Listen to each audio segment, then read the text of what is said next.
Boom shakalaka, what is going on, everybody? Randall here from Crypto Love, and today we have an episode about is BitMEX manipulating the Ethereum price. Also some other articles that you might be interested in.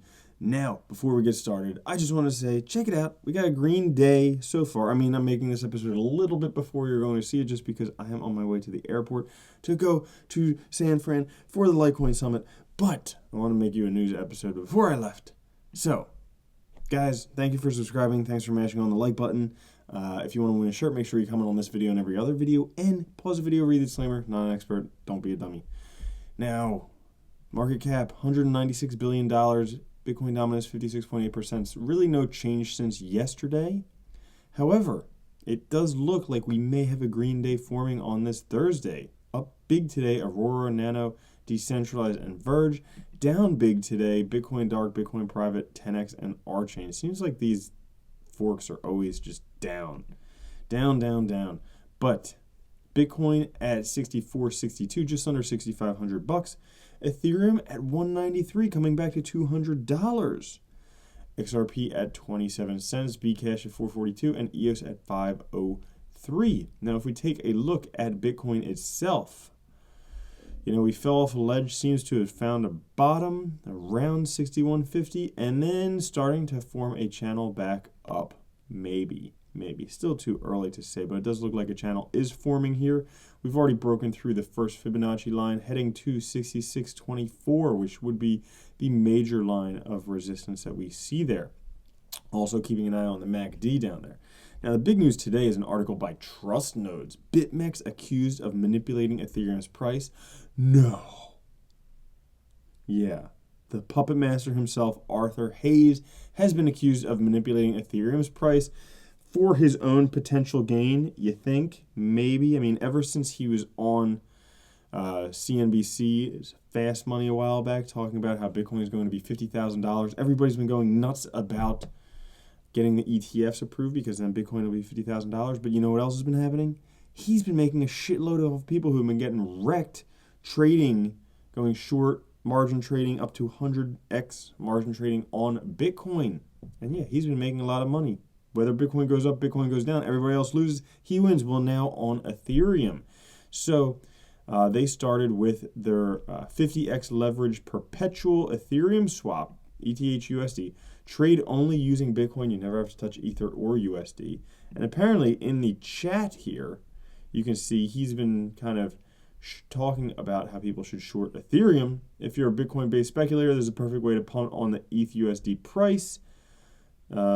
Geronimo, nice call, had a 50x at the bottom, 7,400. You never need to touch that shitcoin called Ether, double top bullseye, or the bigger shitcoin USD. So he obviously thinks that Ether and USD are both shitcoins. He told them that ETH is a double-digit colorful shitcoin. Oh no, I guess a colorful coin is a shitcoin. But anyways, goes on to say, now there's a lot of further stuff in this article, so you may want to check it out. Just search BitMEX accused of manipulating Ethereum's price, Trust Nodes, but a whole bunch of other stuff about how BitMEX is potentially artificially manipulating the price, like the $3 billion in trading volumes, a number we don't really believe.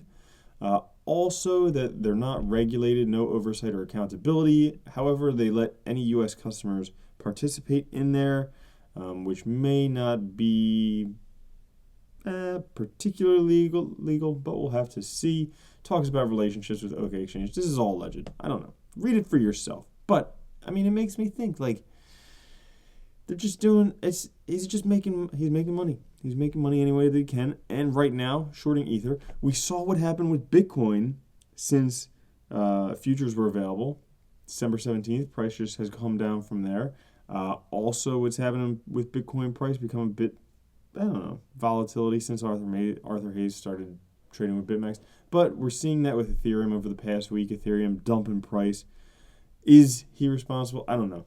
Allegedly, according to this article, maybe. We'll see. He's just making money for himself. Now, whether that's just greed or whether he's a smart businessman, I'll leave that up to you. You can let me know down in the comments. Talking about greed and manipulation and Ponzi schemes, other companies that the first three letters are BIT How about U.S. states ask Indian authorities to seize property of BitConnect promoters? That's right. The U.S. states of Illinois and Arizona are now asking the investigating authorities of India to seize the property of the promoters who defrauded investors of $5.6 billion. Now, anybody who did not see that BitConnect was a Ponzi scheme was either brand new to Bitcoin, didn't understand it. This happened to a friend of a friend who thought that BitConnect was Bitcoin, which is the same thing that's happening with Bitcoin Cash right now, where they promote it like it's Bitcoin. I mean, all of these scammers, Roger Ver, could be dealt with by the authorities. But anyways, basically, American users are also filing a class action lawsuit against the company, which alleges that BitConnect tokens were not registered securities and are now seeking compensation for lost funds. So they're going after BitConnect. I mean, buyer beware, anything in cryptocurrency. You can't be naive because it's associated with money. There's going to be scammers, shysters, people doing all types of stuff. So you need to be smart with this stuff. But they're going after BitConnect promoters. We will see what happens next. Also, guys, Lithuanian marathoners use crypto to reward its runners. This is actually a Runner's World article. So in mainstream running media, Limpo had there was the Vilnius Marathon in Lithuania's capital. You could use the Limpo app, and there were some runners who actually used the app to earn cryptocurrency during the run. Pretty rad. The social media-based challenge was a small scale, rewarding about 300 participants for uploading tweets or Instagram photos showing their progress towards a stated fitness goal. Oh no, that was the Limpo challenge this summer. But basically, runners from the marathon ended up getting a reward in Limpo tokens. Pretty nice cryptocurrency usage, mainstream media. And lastly, here's a potential big one. Get ready for big Bitcoin. Cryptocurrency industry opens a DC lobbying arm. Now, we all know it's not the people in a democracy who get represented. In case you didn't know, you should just go be part of like student government or something like that. It's never a representation of the people. I was in student government for a while. It's never a representation of the people. What it is a representation of those with power in the United States. Those with power are those with money. So, our democracy in the United States is a representation of those people who have money, aka the lobbyists in DC, big tobacco, big oil, big pornography. I don't think that's an industry, but we should work on that. Now big Bitcoin. Okay?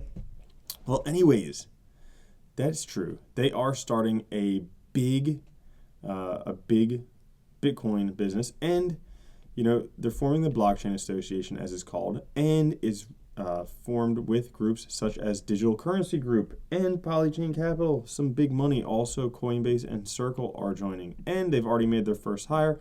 Kristen Smith, who is an aide to Senator Olympia J. Snowe of Maine, and then went on to lobby on blockchain issues for Overstock.com. So that could be big, especially if cryptocurrency goes back up, because then they'll have a lot of money to lobby with. Potentially one of the strongest lobbyists in the upcoming future. So that's it for the news today. Just got that stuff going on. I am heading on my way to Litecoin Summit, leaving in like 10-15 minutes. And guys, if you want to be part of the newsletter, just head over to crypto-love.com. You can sign up for the newsletter right here. Also, you'll be entered to win a Ledger Nano S. And then lastly, I'm still trading using Signal Profits. If you want to, there is an affiliate link down in the description. It's fun. You make money in the bear market. Not bad. And let's give away a shirt. Yesterday we had one video, this one, and we will give away a shirt to somebody. One lucky winner will win a shirt, and then I can post this video, and then I can go to the airport, and then hopefully they'll have some nice movies on the plane. I sure hope so. It's a long flight, 6 hours or so. Long-ish, not as long as to Thailand. Matt Cooper, holy crap. Jeez, long freaking thing. I wasn't expecting to read that much this morning, Matt, but I guess I will. Maybe a lot of people have heard about crypto, but that doesn't mean every single person who's heard about it entered the market. Talked to a lot of friends, family, even coworkers. Not one person that entered the crypto space just because somebody's heard about Bitcoin doesn't mean anything. I heard about it in 2010. Unfortunately, I never thought anything about it. Well, Matt Cooper, now you win a shirt. Thank you. So email me at the email on my about page. I will send you a shirt anywhere in the world. As for the rest of you, I'll catch you later. All later. Have a good one. Peace.